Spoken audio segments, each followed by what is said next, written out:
Hey folks, Kilt-Man here, Kilt-Man, at your stalking, prowling, whiskey drinking service, wearing the Anderson kilt. You could not ask for a bigger, bolder, brighter kilt than this. So really speaking, prowling and stalking are right out the window with a kilt this bright and vivid and in your face. How are you guys? Hope you're all doing very well. This little video, and for me this will be a little video, although I have got one of these, which you know as well as I do means I could just go off on tangents and go all around the place, and we could be here till midnight. At which point I get very hairy and start howling. Like Mr. Ryan Gosling is going to be doing, apparently. Because that's what we're going to talk about right now. This is the news that the thing broke yesterday.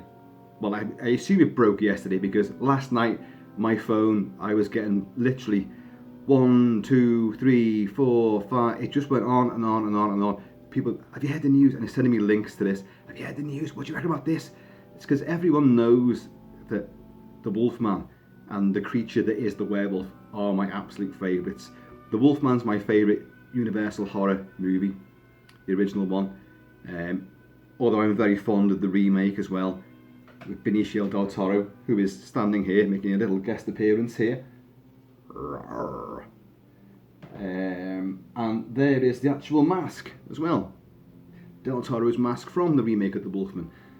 So, and the werewolf itself is my favourite creature, my favourite monster. And there's been numerous attempts to, there was numerous sequels in the monster mashes of the original Universal run. He met Frankenstein, he met Dracula, he went to various people's houses, you know the titles. But the Wolfman's been around a bit. He met Abbott and Costello as well, for God's sake. But in later years, more recent years, we had the great werewolf year of 1981. I said recent years, didn't I? But to me, that still is recent. And with American Werewolf in London, which itself is a kind of retelling of the Wolfman story in many, many ways. And The Howling. And you had the film Wolfman, which is not about werewolves, it's about super intelligent wolves. But they really are intelligent and they really are nasty and they cause a lot of chaos in Manhattan. And I adore that movie as much, if not more, than American Werewolf and The Howling put together. So 81 was the year of Fair and Fang, and we've never had a year like that since. There's been a gazillion werewolf movies that have come out since then, of course, and they've been in the computer games put on cinema screens that are the Underworld saga. We've had jokey ones, we've had fucking, police full eclipse, a special forces unit of just werewolves. We've had Dog Soldiers, which was a great, aggressive slant on the genre, which I am very, very fond of. Tremendous movie. In fact, one of the best of recent memory, apart from the remake of The Wolfman, which is a badly flawed movie, but makes up for its screenplay shortcomings, which are tremendously bad, and a terrible script, but with sheer gusto, great production values, good effects, which could have been better if you hadn't done the CGI and you relied more on Rick Baker's effects. Yeah, and if you put those deleted scenes back into the film would have been fucking amazing. But it's still a very enjoyable werewolf romp. And then you had is it Mike Lee or Mike Nichols? It's Mike Nichols, isn't it? Who did the Jack Nicholson film The Wolf? Sorry, just called Wolf, which I've reviewed separately. And that really isn't a horror film. It is a lycanthropic slant on corporate cutthroat tactics and big business and commercialism, capitalism. But it's cleverly done, and I really do like that. But you can't watch it as a proper werewolf movie. You've got to watch it as this bestial, sort of satire on the genre. So we're still waiting for the next great werewolf movie, one that's got the guts to do something different and yet still keep to the essence of a werewolf movie. What makes a werewolf movie great?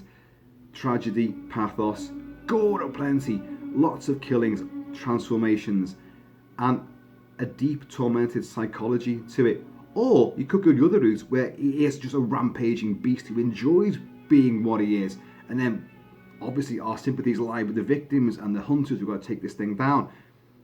But we still await that movie, as I say. But now, the news broke that Universal are attempting to put new blood into their old monsters and resurrect them again for a new generation. Yes, we've heard this all before. Universal did attempt this already. You had the Marvel universe, you had the DC expanded fucking thing, whatever they term it. They had their universes. And Universal thought, well, hang on a minute. We want a slice of that cosmic pie. We want some of that big, ballsy, blockbusting, commercialism. We want some of the big bucks. And so they thought they founded their dark universe idea, the dark universe theory, which foundered completely. First of all, you had Dracula, the untold story. There's the reason why that was untold. It's because it was shit. That was why. They transformed Dracula into a tragic warrior king, betrayed and, anyway. Yet you have had that in literally a 5-minute sequence in Francis Ford Coppola's Bram Stoker's Dracula with Gary Oldman. You actually had that idea was there already in that version of the movie. And that's not in Stoker's novel. So that was an addition there, a cinematic addition, a flourish. And they tried to claim that was new to them, the untold story. No, it's already been done. And again, wasn't much of a horror film at all. But then they had another attempt with, what was it? The Mummy. Oh dear. Now, you'd had several years before, you'd had the Mummy saga series, which Stephen Sommers started. Arnold Vosloo as the huge hinged-jawed mummy, which becomes a dust cloud that, takes people's eyes, takes their tongues. The first movie was great. The second one was an extended joke. Enjoyable, but went on for at least an hour too long. And then, of course, it went into the Tibetan fucking thing, like snow vampire. What the hell? I can't remember what the hell it was. The third one, shit. And but they turned it into just a big pantomime. And then, of course, they tried again with the Mummy in recent years. But in addition, they brought Tom Cruise. Tom Cruise, the fastest man on 2 little tiny legs. Running, plane crashes. They kind of collided, the Mummy with Mission Impossible, and it was just, what the hell? And they brought in Russell Crowe as some kind of bizarre leader of this underground Secret Service department, vowing to rid the world of monsters. And yet he is a Jekyll and Hyde. Literally, he is Jekyll and Hyde. And it was crap. It went nowhere. And again, they nicked even the worst parts of Stephen Sommers' Mummy, with the big opening mouth and world and city engulfing powers. Nah, it just wasn't any good. So now the news breaks that they're going to do another take on the Wolfman and try to, nudge this dark universe back along onto the right tracks. Now, and this one's kind of got me interested.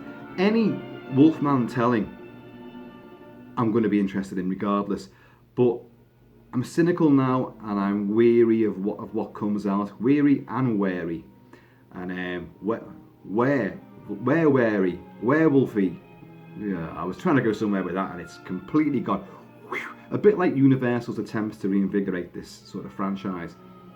But no, I'm going to keep my fingers crossed for this, because the idea is that now it's a modern day telling of the Wolfman story with Ryan Gosling playing the Wolfman. The screenplay exists, and it's written by, I've forgotten their names, but I have written down here, Lauren Schuker Blum and Rebecca Angelo. I can't even read my own writing. But they did the Orange is the New Black, which was a huge thing, a huge big hit, which I've not seen. I have no idea, but I know it's big, it's vital, it's cutting edge, it's new wave, it's got new ideas and stuff. So that could be quite a clever, intelligent script. Let's hope so. There's no director actually attached to it yet, but one name has come into it, and that is Corey Finley, who had done Bad Education with Hugh Jackman. Again, I've not seen it, but everyone's like, wow, this could be great if he's doing it. But the thing that really has got me is that you're meant to be thinking, right, this story is along the lines of Jake Gyllenhaal's Nightcrawler. And I remember that from a few years ago. Nightcrawler was the story of a a sleazy bastard who is in need of cash, and he takes to following ambulances and police cars and starting to use his camera gear to photograph accidents, murder scenes, rape scenes, and try and sell those stories to, you know, a TV company. And with Rene Russo, who's just as corrupt as he is, really wanting to try and get, you know, ratings in for their TV station, he starts planning more and more ambitious, you know, scoops, to the point where he will manipulate things to actually happen. And the whole thing about, has he got any empathy? Has he got any sympathy towards what he's doing and what he's filming and what he's actually orchestrating? And no, he hasn't. And it's a very clever, nightmarish look at LA, the seedy, dark, neon noir of LA's nighttime underbelly, a seething, festering mass of corruption where everyone's out to get everybody else and just to make money for themselves on the backs and the pain and the agony of anybody else. So if you're meant to be thinking of the Wolfman in those terms, that's quite fascinating. So clearly you're not going to go with a traditional sort of telling. You're going with a new sort of thing. You're clearly going to be embracing modern media, I presume. If Ryan Gosling is the Wolfman, is he going to be following the sort of Jake Gyllenhaal character from Nightcrawler? Is he going to be a sleazy, mean-spirited, you know, badass to begin with, wanting to capture, you know, killings and murders and film them? Is he the one who's going to be the Wolfman that's caused these and then film them and try and make money off the back of it? That seems a bit hackneyed, really. Or is he going to be this kind of guy who pursues the police scanner, and he arrives there and he's actually going to get the scene of a killing of some lycanthrope, and then it's going to put the bite on him, and then he's suddenly, being a sleazy bastard, he's then got to realise, shit, now I'm like that now, and he's going to have to try and fight these even worse urges. So will there be some kind of redemption of his soul? He's been a badass to begin with, doing terrible things. You've done terrible things, Lawrence. That was a line from Anthony Hopkins in the remake of The Wolfman with Del Toro. And so will it be that sort of thing? Yeah, that's quite clever. He's a beast to begin with, and he becomes a worse beast, and then to combat that, he's going to have to become a better man when he's on his human side. Who knows? But the thing about Ryan Gosling, I like Ryan Gosling, I do, which is going to sound strange with what I say next. Ryan Gosling can be great, in my opinion, and he can be shit as well. And the shit quality comes in when he has to use emotion, because he can't. That's great. His blank, emotionless countenance is great in a film by Nicholas Winding Refn, especially in Drive, which relies upon music and lingering shots in people's eyes. He has that sort of beatific half smile on his face at all times, which works. It worked in Drive, but it did not work at all in Only God Forgives, which I thought was fucking piss poor. And that's Winding Refn again, and I had to I left literally about 15 minutes into that, and I have seen it since, and it really was a torture chamber, an endurance test to get through. Terrible film. And there's other stuff as well, where again he relies on this blank face, which people seem to adore. Directors seem to think it conveys complexity, emotions, angst. It doesn't. I've got to tell you, it doesn't. So that's what worries me, about if he's going to have to play this character who's going to have these twisted turmoil of emotions inside him, and he's got to try and reconcile which side he's going on. Be great as the wolf, be great as that. But as a man who's torn by what's happened, I don't know so much. Films I've liked him in, where he's shown emotion, and they're not my kind of films either, really. Gangster Squad, which is a comic book movie. It's stupid, but it's comic book, and I liked his character in that. I genuinely did, because he's much lighter. La La Land, a film I thought Gosling's going to do this, and he's great in it. When he relaxes and he lets that smile stretch out on his face, he's actually really good. But I can't see how that's going to work in this. especially with a Nightcrawler vibe, where it's going to be dark, seedy, and mean. You know? But, there's been so many werewolf movies in the last 2 decades, but apart from the Wolfman and Dog Soldiers, I really can't. Oh, one other, Attack of the Werewolves, which is a Spanish movie, which I've said a while ago I was going to cover that in a big review, because I fucking love that movie. Even if I never get around to reviewing it properly, folks, Attack of the Werewolves, get it. It's brilliant. It's so funny, so exciting, and a few great twists, and the werewolves are great in it too. But really, serious werewolf movies that are worthwhile, no, they've not been there. You just haven't had them. Not since 1981. You know, a few little exceptions to the rule. But this is going for the Wolfman. This is Universal going back to the Wolfman, you know? So they expect something special. Are they just going to do it the psychological route, where there is no transformation? The transformation's in his mind, basically. And maybe he does get attacked, and maybe he thinks he begins to change, but internally. So there's no actual, monsteriness taking place, but he still goes out of his way to go and cause carnage. Could happen.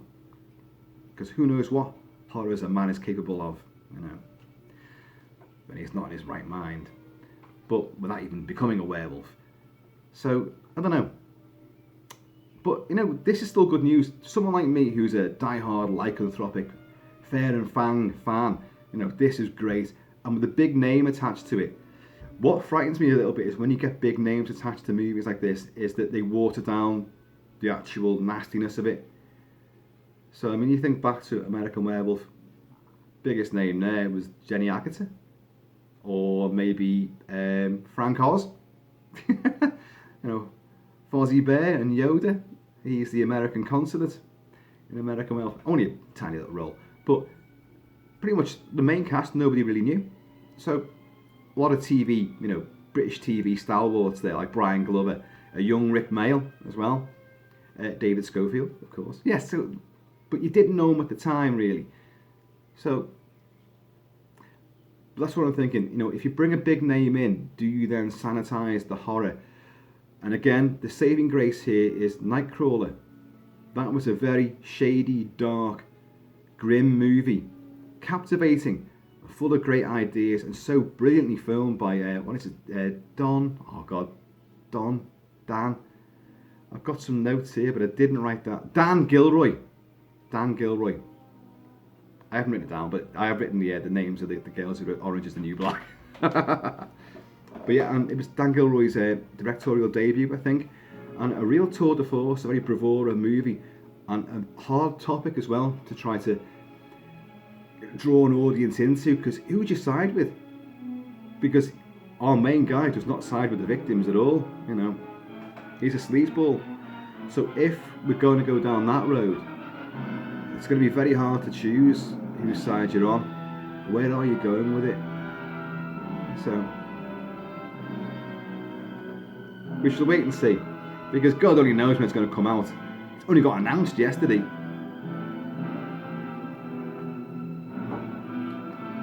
But me and my fairy friends here, we still live in the hopes of a great werewolf movie coming back down beneath the light of the full moon for us.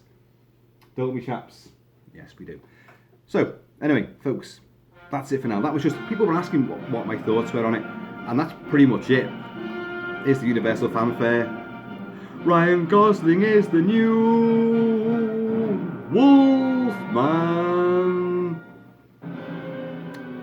So, guys, take it easy. Keep it kilted, keep it Celtic, and I will see you basking beneath the next full moon. In fact, I'm going to see you very soon, because I've got something to show you. Oh yeah. So stay tuned for more kilted meanderings and ramblings. So in the meantime, in between time, folks,